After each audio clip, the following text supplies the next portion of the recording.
어, 요즘에 과학 콘텐츠가 너무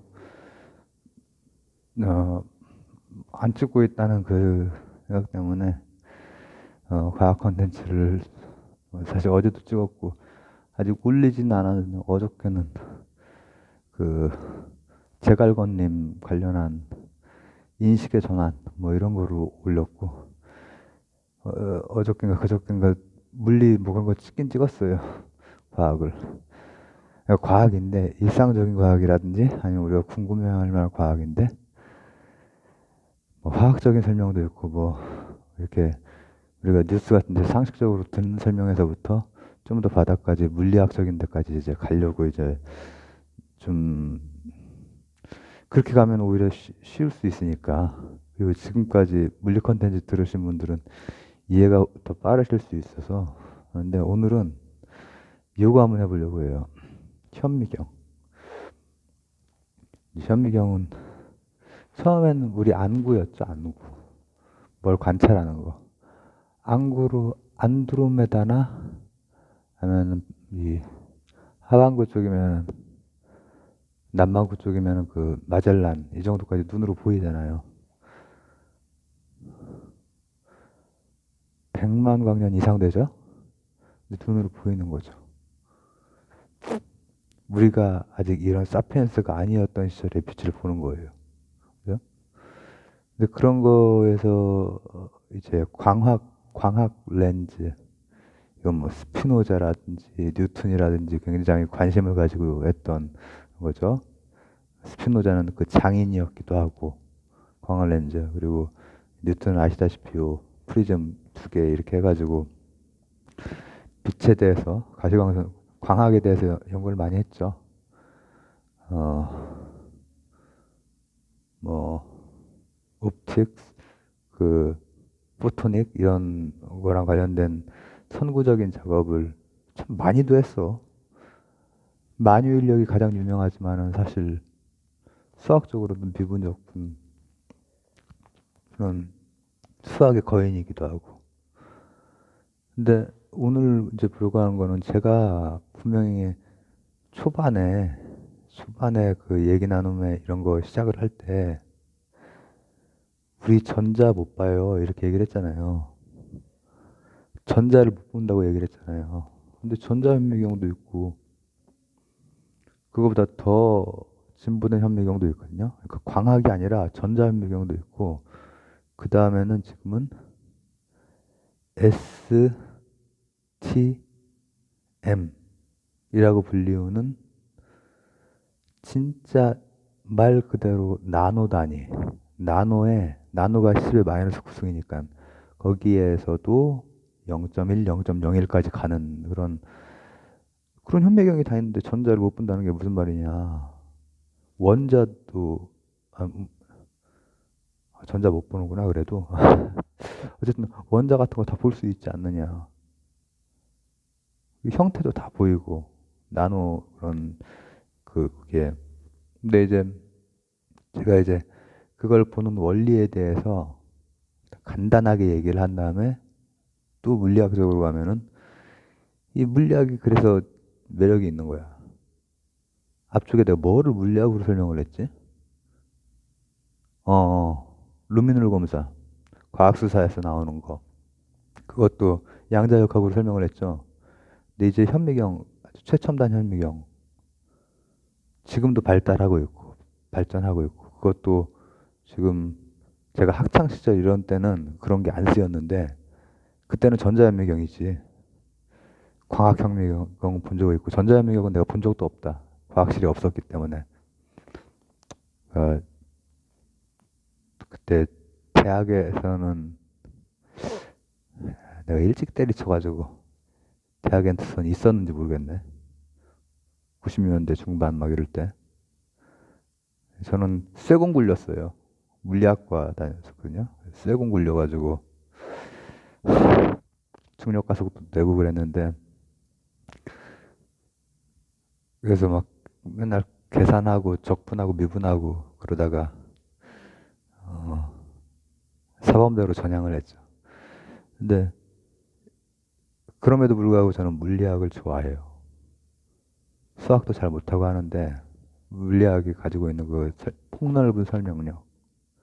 그래서 결국은 하나하나 일단 뭐 간단하게 설명을 하지만 물리학적으로 이제 좀 갑자기 설명력이 확 보편적이 되는 그런 설명을 해보고 싶은 거죠. 우선 전자현미경 같은 경우에 또 그걸로 만약에 전자를 본다 이런 거는 전자의 흔적을 보는 거예요. 전자라고 추정되는 거. 절대 직접 못 봐요. 전자 정도 되면은 나노 단위랑도 이미 벌써 10의 한 6승 정도, 마이너스 6승 정도의 그 작아지는 거예요. 10의 마이너스 6승 몇이야? 만, 10만, 100만 배 차이잖아요. 100만 분의 1 차이잖아요. 그러니까 그런 거는 직접 보는 게 아니에요, 원래. 우리가 과학기술이 부족해서가 아니라 원칙적으로 직접 볼 수는 없어요. 흔적을 보는 거지. 우리가 미립자에 대해서 뭔가 이렇게 해서 연구를 하잖아요. 과학적 실제론의 입장에서는 이거는 이 수립자가 있는 거다. 증명이 됐다. 간접 증명이 된 거지. 직접 증명은 못 해요. 보려고 하면 얘가 가만히 안 있으니까. 보려고 하면은 광자가 튀어나와야 되는데 그래서 인식이 돼야 되잖아요. 근데 그런 관측행위 자체가 운동량을 바꾸는 거예요.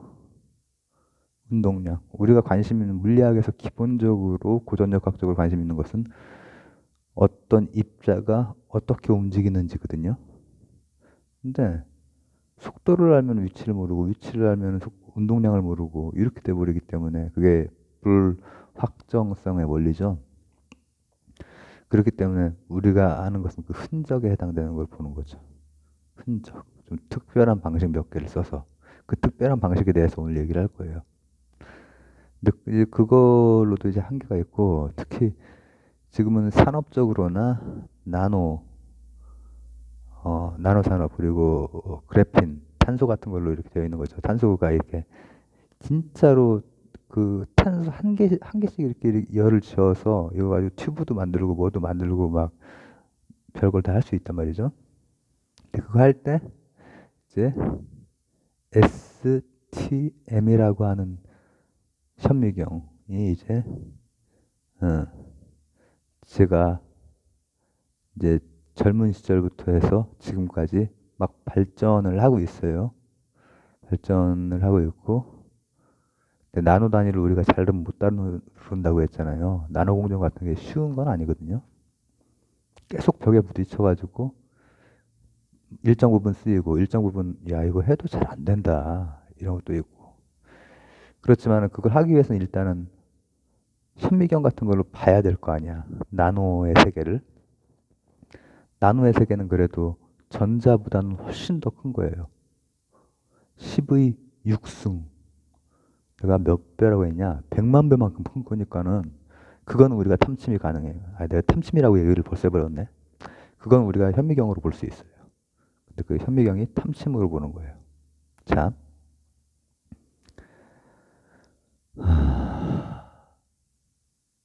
쉽게 뾰족한 탐침이 있어요. 이 탐침의 그 재료라든지 이런 거는 이, 이, 그 새로운 현미경도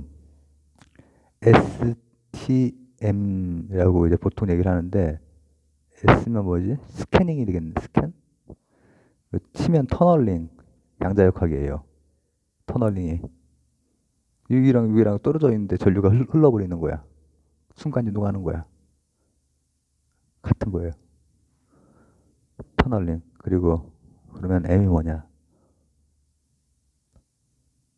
마이 마이크로스코피 뭐 이렇게 되나?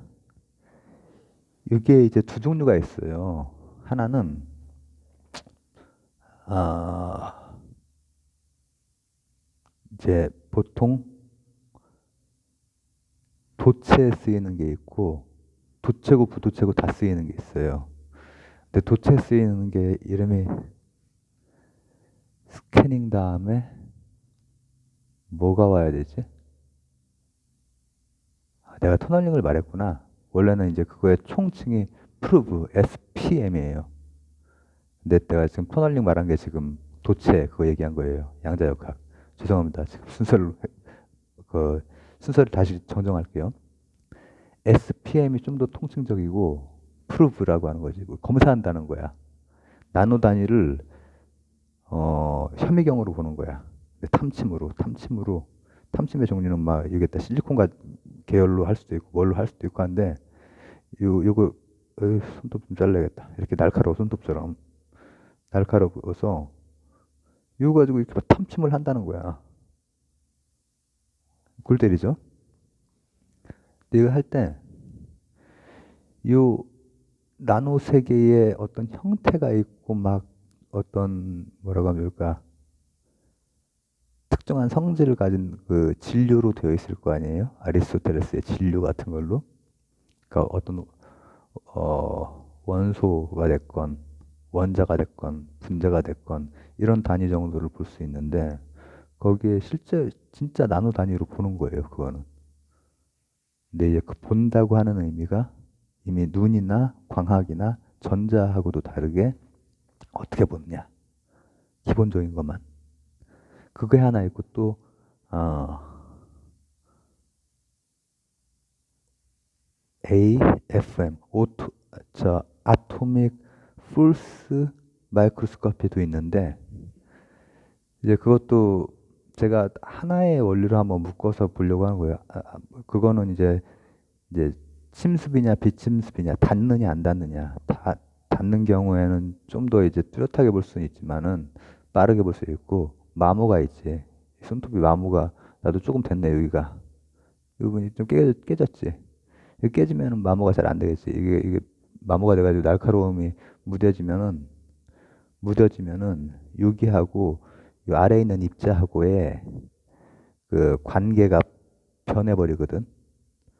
인력, 청력 같은 게 수립자의 세계에서 인력과 청력 같은 게 청력은 미는 거고 인력은 당기는 거고 반대로 말씀 같은 거거든요.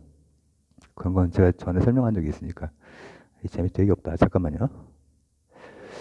재밌게 설명을 해야 돼. 그리고 이제 비침습은 이게 안 닿기 때문에 해상도 좀 떨어지고 좀 오래 걸리고 그런데 그런 기술들이 계속 혁신이 되고 있어요. 제가 지금 어, 최근 한 1, 2년 전까지 그걸로 봤을 때 그 이제 산업에 쓰이기 위해서 혁신들이 일어나고 그리고 심지어는 그런 현미경 역할뿐 아니라 그걸 가지고 뭔가 조작을 하고 이런 데까지 가거든. 근데 우선은 기본적으로 터널링 효과를 활용한다는 것은 터널링은 여기랑 전류가 흐르는 거거든. 거리가 있는데 순간 이동하는 거예요. 입자가 순간 이동하는 거나 마찬가지란 말이죠. 그거는 어떻게 저기 하냐면은 지금 이 탐침이 들어가면은 얘하고 이 밑에 있는 뭐 시료라고 할까요? 나노 단위에 뭐가 있어. 막 나노 튜브 같은 게 있어. 어, 지금 이 탐침도 그래핀 가지고도 하죠. 그래핀 가지고도 지금 나왔어요. 그러면은 여기랑 여기 사이에 일단은 기본적으로 인력과 청력 조금 더 들어가면은 더 복잡하긴 하지만 이런 걸 통해서 휘어져 탐침이 휘어지는 정도를 상하 좌우 막 이렇게 해가지고 그거를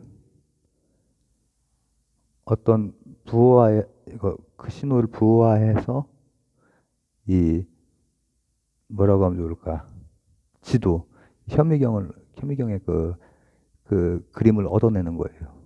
근데 이거를 무슨 방법으로 얻어내? 바로 여기에다가 레이저를 쏘는 거야.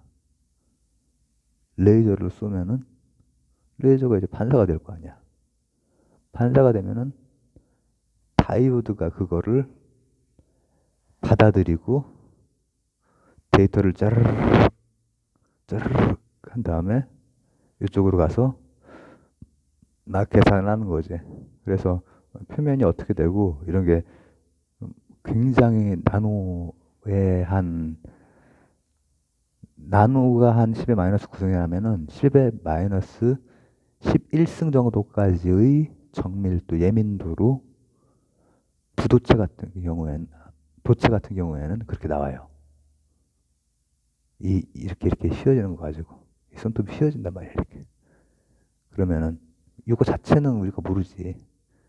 그러니까 직접적으로가 아니라 간접적으로 레이저를 쏘면은 레이저에서 이쪽으로 반사가 될 거 아니야? 반사가 되는 걸 가지고 그 다이오드를 가지고 분석을 하는 거지. 해석된 그거지. 근데 이제 도체가 아닌 경우에, 부도체인 경우에는 터널링 효과 같은 게 없잖아요. 그러나 터널링 효과는 없지만 각각이 다 어떤 입자로 이루어진 진료라고 치면은 거기에는 힘들이 다 작용을 한단 말이야. 그죠? 힘들이 작용을 하기 때문에 그때는 아토믹 미래소년은 코난인데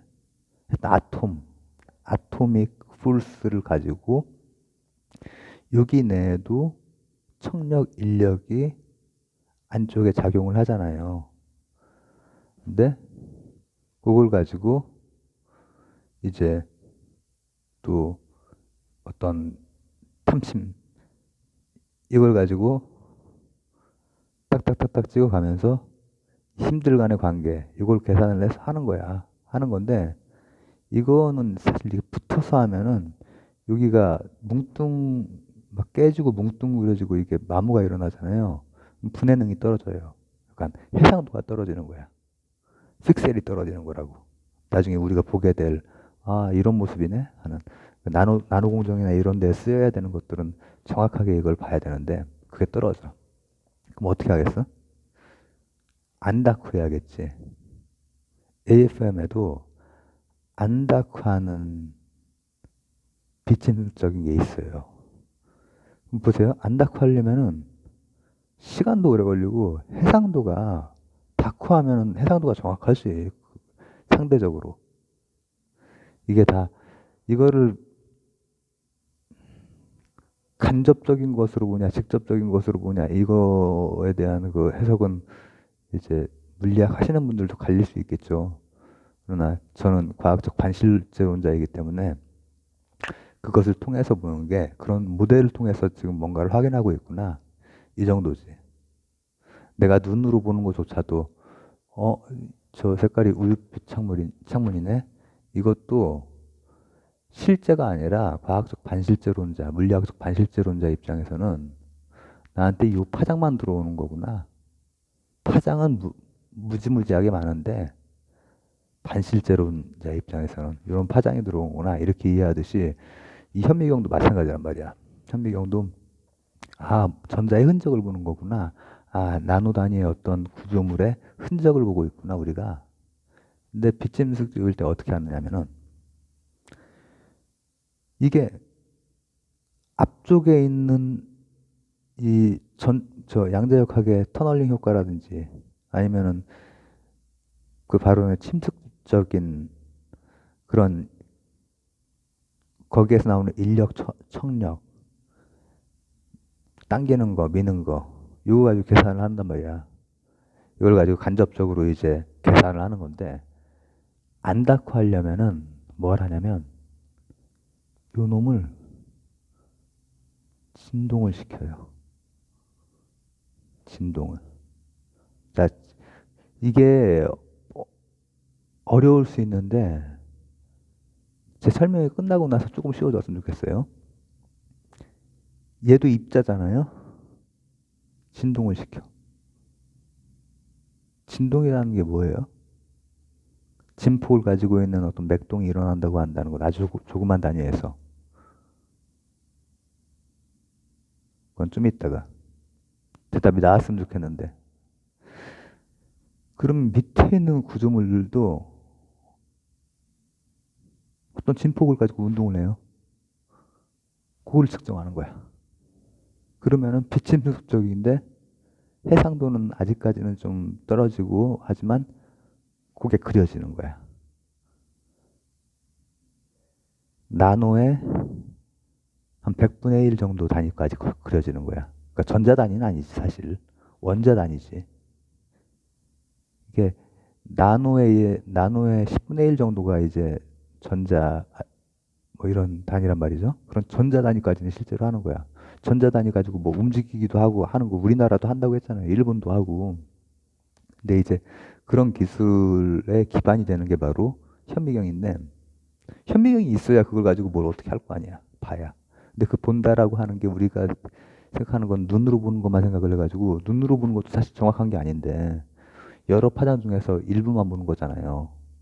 특정 나노의 파장만 가시광선이라고 하는 파장만 본 건데 여기도 다양한 방법으로 간접적으로 막 레이더 쓰고 다이오드 이렇게 해서 그거 가지고 계산을 했던 다음에 그림을 그려내는 거야. 이럴 거다. 근데 가장 마지막 거기에서는 심지어는 진동을 얘를 일부러 진동을 주는 거야. 그러면 이쪽에서 진동이 일어나는 거야. 그럼 그걸 계산하는 거야. 이거를 조금 더 확대시켜서 보편적으로 생각해 보세요. 우리가 이제 20세기 초 물리학의 시기 이제 그때 뭘 쏘면 무슨 선이 나오고 막 했죠. 골 때리게 특정한 스펙트럼의 선만 나와. 특정한 이 에너지가 연속적으로 이렇게 짝짝짝짝 나오는 게 아니라 여기 나온다면은 여기만 나오고 여기만 나오고 감마선이 됐건 X선이 됐건 그렇게 나오죠. 그것처럼 이 진동도 어떻게 보면은 에너지를 쏴주는 거야. 이해가 가세요? 그러면은 여기에서 에너지가 들어오면은 에너지가 나가야 되는 거야. 그래서 진동을 하는 거야. 그러니까 의료기기에서도 결국은 에너지가 들어간 곳에 에너지가 나오는 거야. 광전 효과로. 그래서 그 빛으로 제 여기가 패시티를 좀 변형한 거 가지고 특정한 색깔 파란색보단 초록색 정도로 나거든요. 빨주, 노, 초, 파남보. 그러니까 이게 미세 근육이니까는 파란색까지는 안 나온 거지. 초록색으로 나왔어요. 제가 그거 직접 확인했거든요. 근데 이제 그런 식으로 여기에서도 진동의 양, 그것도 에너지잖아. 그 똑같은 방식으로 에너지를 쏴줘서 에너지가 나오는 걸 보고 요 안에 형태가 됐건 기능이 됐건 작용이 됐건 뭔가를 봐준다라고 하는 것. 그게 기본적으로 자연과학이나 공학이나 기술이나 이런 데에서 쓰이는 아주 기본적인 거. 아주 기본적인 거. 에너지를 쏴주면은 에너지가 나온다.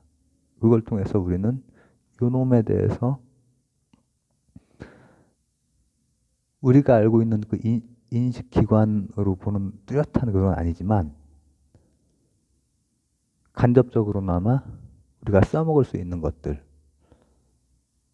양자역학의 좀 특이한 현상들을 활용해서 터널링이 됐건 광전 효과가 됐건 아니면 갑자기 같이 진동을 해버린다든지 이런 게 됐건 이걸 통해서 그림을 그려낼 수 있다는 거예요. 그리고 활용을 할 수 있다는 거예요. 그래서 오늘은 SPM 스캐닝 프루브 마이크로스코피에 대해서 조금 깊이까지 좀 들어갔는데 재미가 별로 없다. 다음번에 더 재미있게 하도록 하겠습니다.